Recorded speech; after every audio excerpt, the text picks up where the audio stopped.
It is my pleasure to introduce P.D. Workman. She is an award-winning Canadian author. She's written over 100, wow, addictive page turners featuring diverse and divergent sleuths, high-stakes investigations, and stories that linger long after the last page. Her books dive deep into characters' minds while exploring timely social issues through fast-paced, emotionally charged plots. Readers have praised her work for its powerful emotional truth combined with unputdownable suspense. Um, when PD is not writing, formatting, or marketing, she's probably running, reading, or spending time with her family. And PD, if I have this right, will you be reading from Innocence Caught in the Crossfire? Is that right? The title is He Broke the Silence. Oh, I'm sorry. And then that's the That's just a headline, yeah, tagline. headline. She will be reading from He Broke the Silence. Would you like me to set this up for you, PD, Sure. or will you? Yeah, Okay. you go ahead. So when a brutal home invasion issues leaves a father dead and his young son Leo traumatized, Zachary Goldman, private investigator, is hired to find answers. The attack is dismissed as random, but Zachary suspects a far more sinister motive. With his unique gift of reaching those who cannot or will not speak and an unwavering determination to find justice, Zachary delves deeper into the case. He finds himself unraveling a complex tapestry of family dynamics, hidden motives, and desperate decisions. But as he gets closer to the truth, he discovers that not everything is as it seems. With the threat of powerful enemies looming, Zachary must protect his young witness and expose the killers before the silence becomes permanent. So please welcome PD. Thank you, Elizabeth. All right, so I am starting here where Zachary first meets Leo, who's the young boy who may be a witness in the case. Zachary was sure Leo was in the house, but he hadn't heard so much as a footstep or a TV in the distance. Bianca looked around vaguely. Rebecca nodded. He's probably in his room. Do you want me to get him? Zachary shook his head and held up his hand to stop her. No, I'll go find him. I want to see him where he's most comfortable. Rebecca stood up. I'll be right back, she told Bianca. This way. Zachary followed her. It was not a big house. He could undoubtedly track Leo down without her help. Rebecca shook her head sadly. It's so tragic. I just can't understand how someone could do something like this. Like Bea said, everyone loved Marco. He wasn't the kind of person who had enemies. He was friendly, hard worker, loved his family. This wasn't because of anything he did. I know he isn't to blame for it, Zachary agreed. They reached the bedroom and looked in the door. Leo stood at the end of his bed, looking at them. He looked frightened, ready to run. Zachary tried to put himself in the boy's head. It wasn't hard. Zachary had been through his own challenges and tragic losses as a child. He remembered how lost he felt, how it seemed like he didn't have control over anything. The adults in his life were in charge of everything. They made the rules and judged whether Zachary had obeyed them or not. Usually not. And they decided the punishments when the rules were broken. They made promises and then broke them. They acted like Zachary couldn't understand any important adult things because he was a child. He couldn't have the same big emotions.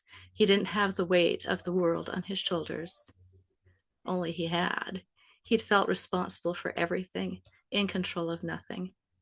Hi, Leo, he greeted softly, staying outside the room. My name is Zachary. The little boy looked at him for a few seconds, waiting for more, then nodded. Zachary is my friend, Rebecca told him. I wanted the two of you to meet. I think you'll really like Zachary. Leo's dark eyes went from Rebecca to Zachary. He didn't make any sign that he was interested in Zachary or whether he believed Rebecca's words. Zachary didn't think it was a good idea to start out by lying to Leo about their relationship. He was bound to sense that it was not true or to find out later on down the line. And when Leo discovered it was a lie, he would not trust anything either of them said. Zachary leaned on the doorframe. Maybe you could go find a treat, he suggested to Rebecca. Are there any cookies around or something else Leo likes? Pretzels, Leo suggested in a small voice. I like pretzels. They're in the cupboard over the stove. Zachary grinned. Were they too high for you to reach? He guessed. Leo gave a tiny smile of his own. Uh-huh. Even if I stand on the counter, he agreed. Rebecca started down the hallway. I'll see what I can find. Zachary waited until Rebecca was in the kitchen, out of sight. He didn't enter the bedroom, but leaned forward slightly to talk to Leo. We're not friends, he told Leo confidentially. We just met. Rebecca's worried about you and thought I might be able to help you. Leo sighed. His dark eyes seemed very sad. He shook his head slightly, the tiniest of movements. I want you to be in charge, Zachary told Leo. You get to boss me. If you don't want to talk about something, you say so. And if you want me to help with something, you just tell me. Leo said nothing. Rebecca said there were some things of yours she wanted to pick up here. I expect she means things like underwear and socks. But I wonder if there's some other things you want to take with you. If you want, I could help you pack them. Leo considered Zachary's offer, his dark eyes thoughtful. After a while, he looked around him, as if he'd been unaware of his surroundings until then. His eyes traveled around his room, taking in his bed, desk, closet, and carefully arranged toys. It didn't look like he spent much time playing there. That, or Bianca was very strict about everything being put back after he was finished. Zachary had lived in foster homes where one toy or shoe out of place was a punishable offense, an impossible situation for a child like Zachary with his unrelenting distraction of ADHD. He let Leo look around and consider his options and didn't jump in to give him suggestions or tell him what he should do. He'd offered to help and told Leo that he was the boss. Leo walked around the room slowly, touching this and that. Leo stopped at his closet and looked at Zachary. Zachary didn't make any comments or suggestions. Eventually, Leo bent down, picked up a pair of purple sneakers, and put them on the bed. Zachary leaned closer to get a better look at them, but couldn't make out the design on the side. Leo looked at him for a moment, then, with a little curl of his fingers, invited Zachary in to take a look. Zachary moved slowly to avoid startling Leo or invading his personal space, gave him plenty of time to move back if he wanted to. Zachary was on the short side for a man, which helped. He wasn't such an imposing figure for a child like Leo. He looked at the purple shoes. Scooby-Doo. Ruh-roh. He imitated Scooby's classic sound. I loved watching Scooby when I was a kid. Leo smiled a little. Meddling kids, he said in a creaky old guy voice. Zachary chuckled. Such a great show. Did you know I'm a private investigator? I solve mysteries too. Not ghosts, though, just normal stuff. Leo's brows went up, but he didn't comment. He looked around his room again. Then, skipping forward a little here, Leo pulled a stuffed animal from under the pillow on the bed. It was clearly a cherished toy, a worn teddy bear that had been hugged and stroked until it no longer held its shape, and the fur around the face and seams had worn away. It was dressed in a little knit sweater, stitched down around the middle so it could not be removed. Oh, look at him, Zachary said, smiling. I bet you've had him since you were a baby. He stroked the top of the bear's fuzzy head with the tip of his thumb. You know, I had a teddy bear named George the Bunny. Actually, he was my sister's, but I named him. George the Bunny? Leo repeated, looking mystified. But it was a bear? Zachary nodded. Crazy, right? I don't know why, but I decided when I was littler than you that he was George the Bunny. Heather told me that bunnies had long ears and he only had little short bear ears, but I wanted him to be George the Bunny, so he was. They both chuckled over this.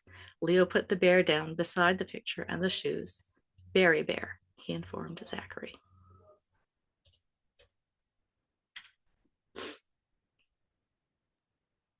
Thank you, PD. Yeah, got me very interested in the story. And Good. your sleuth, is he in your other books that you've written, or is this a new character Yeah, for you? this is the 20th book in the Zachary Goldman series. Okay. And it also intertwines with the Kenzie Kirsch medical thriller series, which Oh, has about 18 out right now. wow. Yep. Wow. So he's in a few. Yeah, yeah, for sure. And working on with one character for so many books, you obviously know him very well. Yeah. Uh, yeah, does he surprise you? Like, do you learn more things about him as you write, or do you feel like, yeah, I got this guy? Oh yeah, there were a couple of things in here that I learned about him that I didn't know before. So like I know him overall, but some of his experiences I didn't know about. So yeah, Ah, find out another new thing here and there throughout every book. yeah, interesting. And in terms of plotting or planning your books, do you do outlines and a lot of planning, or are you more a pantser? You just kind of write as you go? Yeah, I'm kind of halfway in between. I do a rough outline for the first 30 years that I wrote. I didn't know outlining at all. It was all pantsing. So it's Mhm. only the past 10 years or so that I've started outlining. And I'll do a rough outline and it'll change a lot. And for most of my books, it's only the first two acts and then the third comes together as it will. Oh, So interesting. it's quite a combination. Yeah, oh, very interesting. I know having written a novel, all just pouncing it all, which means for those of you who don't know the term, means just like, oh, I think I'll write about this. This is going to happen. Oh, I'll spend a whole lot of time doing some research and maybe putting that in. And then, of course, it comes out. It takes more time, but I find it more fun. But I think being somewhere in the middle is probably a good way to be. Yeah, it helps keep it moving forward. You don't get lost in the weeds quite as much. But Exactly. sometimes things still surprise you, and you end up switching this over here and that over there, and kicking that out. And yeah, Exactly. Yeah. Wonderful. Does anyone have any questions for PD? I do. I do. All right. So wanted to if for anybody who has never had to wrestle with that, you're either like a plotter or a pantser or something in between. And the term pantser comes by like the seat of your pants, where the book you're discovering the book as you write it.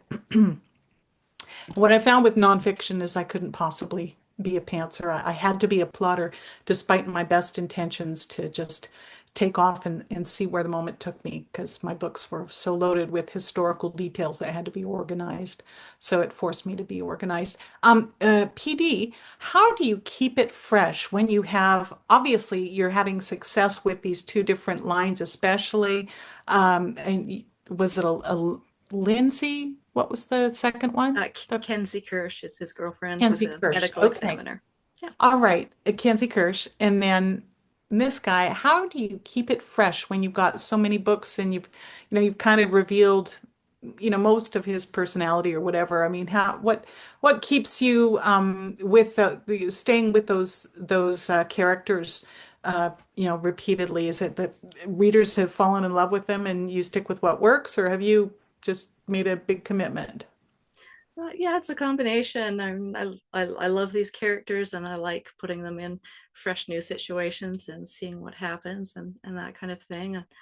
And they have their own character arcs, so they have grown over each series as well, and sometimes surprise me with how much they've grown over a particular series. So yeah, there's always interesting things. I've got two series that are 27 books long, so uh, those ones I don't know when they're going to end. They're going to keep going on. I have another series that I'm just ending on book 8 right now, so it really depends on the series as to how long it goes.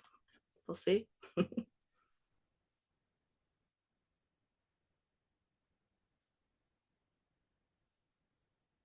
Wonderful. Well, thank you so much. And if people have any questions for PD, just pop them in the chat or think of them and ask at the end.